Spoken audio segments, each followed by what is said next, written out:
வணக்கம். வேர்ல்ட் என்ற செய்திகளுக்காக நான் ஹரிணி. அமெரிக்க தலைமையிலான கூட்டணி படைகள் ஈராக்கை விட்டு வெளியேற்றுவதற்கு வாஷிங்டனுக்கும் பக்தாவுக்கும் இடையே ஒப்பந்தம் இருப்பதாக ஒரு தகவல் வெளியான பின்னர் அது தவறான தகவல் என்று அமெரிக்க பாதுகாப்பு அதிகாரி ஒருவர் தெரிவித்தார். அமெரிக்க பாதுகாப்பு அதிகாரி அல் அரேபிய ஊடகத்திடம் ஜனாதிபதி ஜோ பைடன் மற்றும் ஈராக்கிய பிரதமர் முகமது ஷியா அல் சூடானி இடையேயான கூட்டறிக்கையில் எமது ஈராக்கிய நடவடிக்கை பற்றி தெளிவாக கூறப்பட்டது. ஈராக்கில் அமெரிக்க இராணுவ கூட்டணியின் நோக்கம் எப்போது எப்படி முடிவடையும் என்பதை தீர்மானிக்க இந்த காரணிகளை மதிப்பாய்வு செய்வதாக இரு தலைவர்களும் உறுதிப்படுத்தினர். மற்றும் ஈராக்கின் அரசியலமைப்பு மற்றும் அமெரிக்க ஈராக்கிய மூலோபாய கட்டமைப்பு ஒப்பந்தத்தின்படி நீடிக்க இருதரப்பு பாதுகாப்பு கூட்டாண்மைகளுக்கு ஒழுங்கான முறையில் மாற்றம் ஏற்படுத்தப்படும். இது தொடர்பான பேச்சுவார்த்தைகளே இப்போது நடக்கின்றன. எந்த முடிவும் எட்டப்படவில்லை என்று கூறினார். உயர்மட்ட அமெரிக்க மற்றும் ஈராக்கிய இராணுவ மற்றும் பாதுகாப்பு அதிகாரிகள் ஜூலை மாதம் வாஷிங்டனில் சந்தித்து ஒரு உடன்படிக்கை அல்லது ஒரு சாலை வரைபடம் பற்றிய பேச்சுவார்த்தைகளை நடத்தினர். 2025ஆம் ஆண்டிற்குள் அமெரிக்க துருப்புக்கள் ஈராக்கை விட்டு வெளியேறுமாறு ஈராக் அழைப்பு விடுத்து அந்த ஆண்டு தொடக்கத்தில் இராணுவத்தை திரும்ப பெறுவதை தொடங்குமாறு கோரியது. ஆனால் ஜூலை கூட்டத்திற்கு பின்னர் அமெரிக்க மற்றும் ஈராக்கின் கூட்டறிக்கையில் காலக்கெடு எதுவும் குறிப்பிடப்படவில்லை. பென்டகன் தலைவர் லாய்ட் ஆஸ்டின் கூறிய போது, ஈராக் அமெரிக்கா மற்றும் பிற கூட்டணி நாடுகளுக்கு இடையே நீடித்திருக்கும் பாதுகாப்பு கூட்டாண்மை மத்திய கிழக்கின் பாதுகாப்புக்கு முக்கியமானது. அதனால் இது மிகவும் ஜாக்கிரதையாக அணுகப்பட வேண்டிய விஷயம் என்றார். சில ஈராக்கிய மற்றும் அரபு ஊடகங்கள் நேற்று வெளியிட்ட செய்தியில் அமெரிக்காவும் ஈராக்கும் ஒரு ஒப்பந்தத்தின் பொதுவான கட்டமைப்புக்கு ஒப்புக்கொண்டன.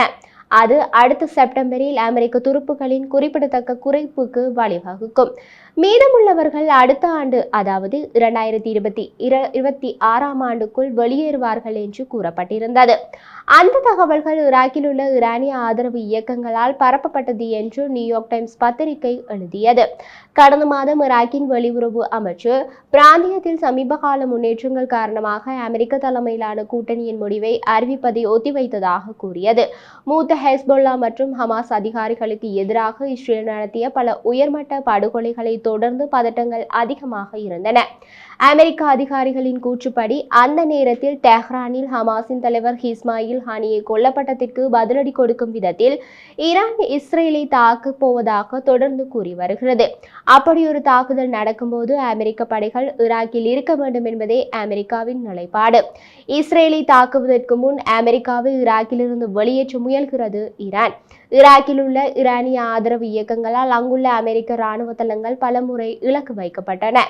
அமெரிக்க இராணுவத்தை ஈராக்கிலிருந்து வெளியேற்றுவதில் ஈரான் மிக தீவிரமாக உள்ளது. சிரியாவில் IS இயக்கத்துக்கு எதிரான நடவடிக்கைகளை அமெரிக்கா தொடர்ந்து மேற்கொண்டு வருவதால் அமெரிக்க கூட்டணி படைகள் ஈராக்கில் இருக்கும் என எதிர்பார்க்கப்படுவதாக பல ஆய்வாளர்கள் தெரிவித்துள்ளனர். ஈராக்கிய அரசாங்கத்தின் அழைப்பின் பேரில் IS இயக்கத்தை தோற்கடிக்க அமெரிக்கா தலைமையிலான அமைக்கப்பட்ட ஒரு சர்வதேச கூட்டணியின் எதிர்காலம் பற்றிய பேச்சுக்களை தொடங்க அமெரிக்க மற்றும் ஈராக்கிய அதிகாரிகள் கடந்த ஆண்டு ஒப்புக்கொண்டனர். ஜனவரி மாதம் முதல் சுற்று பேச்சுவார்த்தை நடத்தப்பட்டது. ஆனால் ஜோர்டானில் அமெரிக்க துருப்புக்கள் மீதான ஈரானிய ஆதரவு இயக்கத்தின் ஆளற்ற விமான தாக்குதலால் பேச்சுவார்த்தை விரைவாக நிறுத்தப்பட்டது. அந்த தாக்குதலின் பின்னணியில் ஈரானிய ஆதரவு இயக்கம் காட்டாயிப் ஹெஸ்போலா இருப்பதாக அமெரிக்க அதிகாரிகள் தெரிவித்தனர். ஒரு மூத்த கட்டாயிப் ஹெஸ்போல்லா தளபதியை அமெரிக்கா விமான தாக்குதலில் கொன்று 24 மணி நேரத்திற்குள் ஈராக் ஒருதலைபட்சமாக அமெரிக்காவுடனான இரண்டாவது சுற்று பேச்சுவார்த்தை பிப்ரவரி 11ஆம் தேதி நடைபெறும் என்று அறிவித்தது. அப்படி ஒரு பேச்சுவார்த்தை குறிப்பிட்ட தேதியில் திட்டமிடப்படவில்லை என்ற அறிக்கையை அமெரிக்கா விரைவில் வெளியிட்டது. ஈராக் மற்றும் சிரியாவில் உள்ள அமெரிக்க படைகளை குறிவைத்து ஈரானிய ஆதரவு துருப்புக்கள் கடந்த அக்டோபரில் இருந்து 200 தடவைகளுக்கு மேல் தாக்குதல் நடத்தினர். ஆனால் அமெரிக்காவின் உறுதியான பதிலடி ஈராக்கில் ஈரானிய ஆதரவு இயக்கங்களின் மூத்த தளபதிகளை கொன்றது. அது ஈரானிய ஆதரவு இயக்கங்களின் தாக்குதல்களை சிறிது மந்த நிலைக்கு போக வழிவகுத்தது. இப்போது ஈரானிய ஆதரவு இயக்கங்களின் முக்கிய லட்சியம் அமெரிக்க இராணுவத்தை ஈராக்கில் இருந்து அகற்றுவது என்ற விதத்தில் உள்ளது.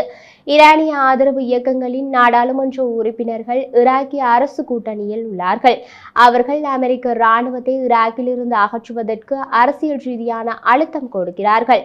இருதரப்புக்கும் இடையே சிக்கியுள்ளது ஈராக்கிய அரசு.